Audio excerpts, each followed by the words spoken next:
qu'on peut retenir de la recommandation de la Haute Autorité de Santé sur le sevrage tabagique peut se résumer en 3 messages clés.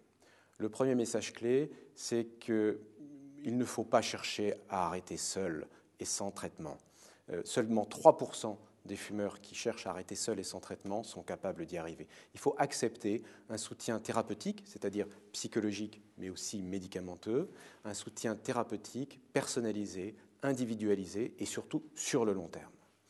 Et puis, deuxième message clé, c'est une incitation aux médecins généralistes d'avoir une démarche systématiquement active vis-à-vis de leurs patients qui sont fumeurs, même lorsqu'ils viennent pour des motifs de consultation qui n'ont strictement rien à voir avec le tabac. Et au contraire, et d'avoir une démarche active, c'est-à-dire utiliser les outils qu'on leur donne pour mesurer la dépendance, mesurer la motivation, et leur expliquer quelles modalités pratiques pourraient prendre une démarche d'arrêt du tabac de façon très précise et très concrète. C'est un petit effort, effectivement, demandé aux médecins généralistes, mais on voit dans la littérature internationale que ça peut faire l'objet d'un véritable déclencheur, d'une véritable prise de conscience pour un certain nombre de fumeurs. Et troisième élément, c'est sur la thérapeutique.